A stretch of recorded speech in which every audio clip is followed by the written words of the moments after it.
Tired of stepping in or logging into work uninformed?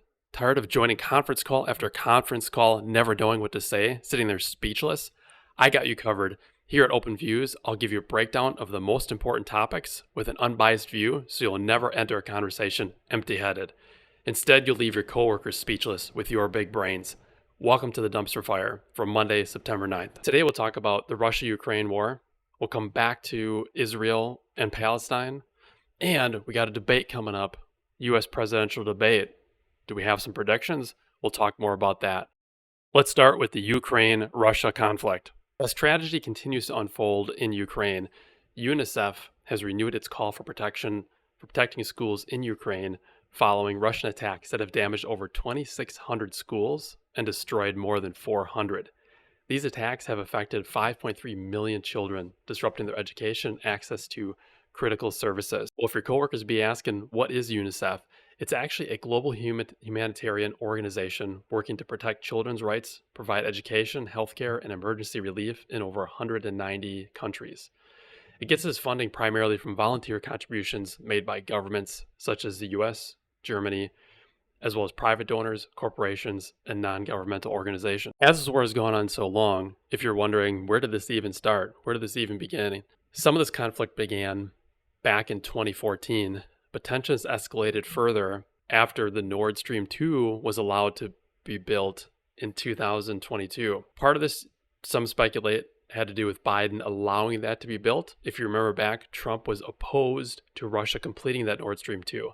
And part of that was because this was a gateway to get Russia's fuel out of the country without having to go through Ukraine. So with the Nord Stream 2 built, they could actually attack Ukraine without attacking their own pipeline, their own infrastructure that currently goes through Ukraine. It's not to say that this is 100% the reason why, but it is an interesting aspect of it. Recap on the war itself, over 500 people have been killed or injured in this conflict.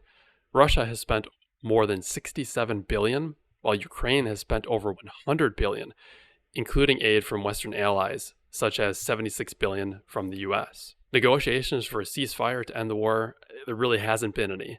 Peace talks in early 2022 were there, but they broke down quickly, and there really hasn't been much either way, much since. As far as who's on each side, on the Russian side, we have Belarus, Iran, and North Korea. On the Ukraine side, we have the US, we have NATO, and the European Union. And what do they want? What would each of these groups want? Russia ultimately wants control over the eastern parts of Ukraine. I'm going to pronounce these wrong, but Donetsk and Luhansk, as well as Crimea, which they took in 2014. They also want Ukraine to be neutral, and they don't want Ukraine to join NATO. I think that's also part of why this war happened. So you have part of the Nord Stream 2 maybe being an element of it. You also have Putin not wanting NATO in its backyard, which is what would happen if Ukraine, right next to it, joined NATO. On the Ukraine side, they ultimately want to be a sovereign country. Looks like they have aspirations of being a little bit more Western and joining NATO as well as the European Union. Now let's educate you on Israel-Palestine. Recent West Bank attack. On September 8th, a Jordanian truck driver opened fire at the Albany crossing, killing 3 Israeli border guards. This instance adds to an ongoing tension in the region, with clashes between Israel and Palestine groups escalating in recent weeks. This conflict, honestly, is as old as time, but more specifically, this dates back to the mid-20th century, rooted into territorial disputes, religious tensions, and competing national claims. Israel has occupied the West Bank since 1967 after the Six-Day War, and tensions between Israel forces and Palestine groups have been ongoing. Since October 2023, Israel's war with Hamas in the Gaza has escalated violence. In the West Bank, over 662 Palestine have been killed and over 23 Israel have died in Palestine attacks. Now, as far as major powers on each side, Israel is backed primarily by the United States, which provides significant military and financial support. Other key international players supporting Israel include some European nations. Palestine groups, such as Hamas and Islamic Jihad, support is received from Iran and to some extent Qatar, Some Arab nations and Turkey have voiced strong opposition to Israel police policies in the region. Why do people think this attack happened? This attack in particular is seen as part of the broader escalation of violence linked to the Israel war on Hamas and Gaza. While Hamas praised the attack, they didn't claim responsibility. Many in the region view the attack as a reaction to the Israeli military actions and perceived occupation of Palestine territory. Negotiation efforts have been occurring throughout this effort.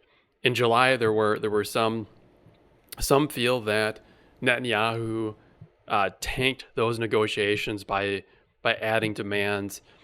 It may or may not be the case. There's been some reports of that.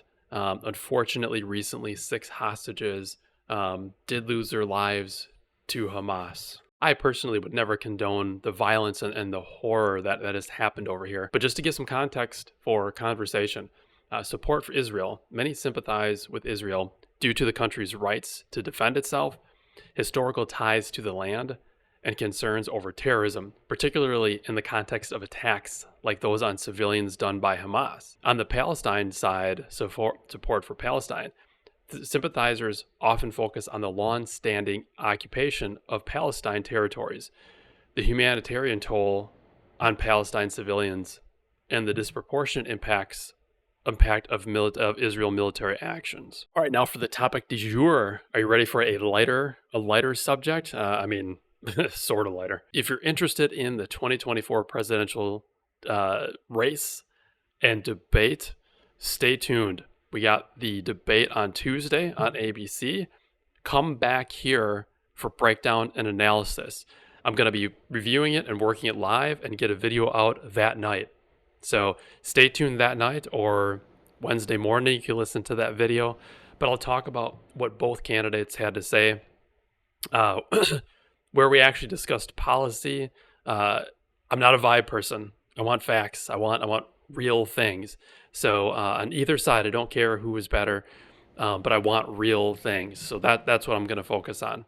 That said, we have a tight race, and we have 2 major Nostradamus in the political realm. We have Alan Lichtman and Nate Silver. Let's start with Alan and see what he has to say. The keys predict that Kamala Harris will be the next president of the United States, and Donald Trump will fail in his bid to regain the White House. Professor Alan Lichtman is the Distinguished Professor of History in American University, author of The Keys to the White House, and has correctly predicted the winner of each presidential race since 1984 using his 13 keys system.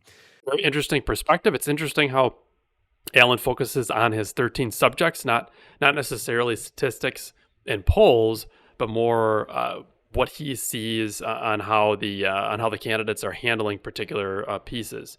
If you want to know more about that, comment below, and I'll do a breakdown of what those are. Now let's go to Nate Silver. Election analyst Nate Silver has updated his prediction, giving former President Donald Trump his best chance of winning since late July. Silver's model now shows Trump with a 58.2% chance of victory. After President Joe Biden stepped down and Vice President Kamala Harris took over, Democrats had a boost. Recent polls showed Harris in the lead. However, this enthusiasm seems to be waning. Silver wrote on his Substack, The Silver Bulletin, quote, "The forecast is still in a toss-up range, but Trump's chances of winning are his highest since July 30. There is room to debate the convention-bound stuff, but Harris has been getting a lot of mediocre state polls lately." So Nate focusing more on the actual polls and data science. And from his perspective, we have Trump. So very interesting. It's going to be a very, very tight race. Let me know down below, who are you going to vote for? Do you even give a crap about this election? I want to hear it. Give it to me. All right. If you want to learn more about Trump, take a look at the video on the left. If you think Trump is garbage and you're sick of him, take a look at Tammy Baldwin on the right.